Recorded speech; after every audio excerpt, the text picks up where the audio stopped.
আসসালামু আলাইকুম, স্বাগত সবাইকে নতুন আরেকটি গ্রামের ভিডিওতে। আজকের এই ভিডিওতে গ্রামের কিছু প্রাকৃতিক পরিবেশ দেখানোর চেষ্টা করব, জানি আপনাদের ভালো লাগবে। এখন আমরা কোন এলাকায় আছি বলো, তোমার এলাকা তুমি নাম বলো। গ্রাম লালুয়া বাগানে। হ্যাঁ, এটা কোন উপজেলার ভিতরে? এটা উপজেলা আপনার কয়রা কয়রা উপজেলার ভিতরে। আর জেলা খুলনা নাকি? ও, বিকালের পরিবেশটা আসলেই সুন্দর। হ্যাঁ, আমি সবসময় যেটাই বলি, আমার কাছে গ্রাম মানে একটা আলাদা শান্তি। কোনো কোলাহল নেই, কোনো যানবাহনের কালো ধোঁয়া নেই। গ্রামের মানুষগুলো আসলেই সহজ সরল, যে কারণে আমি সবসময় আমার ভিডিওতে আমি যেটা বলি যে আমার কাছে কিন্তু সবসময় গ্রামটা একটি শান্তির জায়গা। আজকের আমি যে গ্রামে আছি এটি খুলনা জেলার কয়রা উপজেলার বাগালী ইউনিয়নের একটি গ্রাম।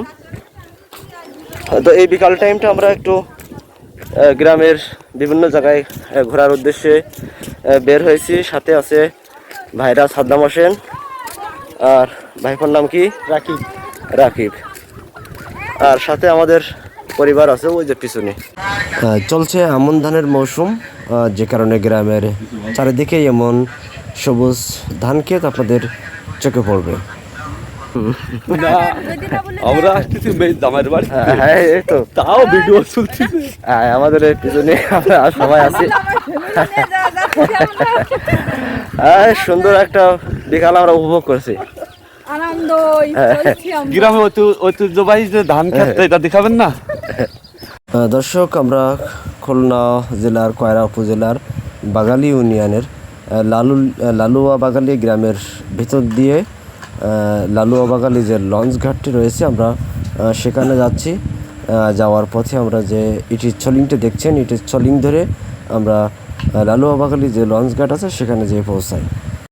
আমরা এখন আছি কপোতাক্ষ নদের তীরে, ঠিক নদীর ওই পারে সাতক্ষীরা জেলার আশাশুনি উপজেলার আনুলিয়া ইউনিয়নের বাগালী গ্রাম। এখনও এই কপোতাক্ষ নদ দিয়ে লঞ্চ যাত্রী নিয়ে ছুটে চলেছে। নদীর উপকূলবর্তী লালুয়া বাগালীর এই জনপদটি আমার বেশ ভালোই লেগেছে। দুই পাশে সবুজের সমারোহ, মাঝখানে ছোট্ট একটি ইটের ছলিং রাস্তা।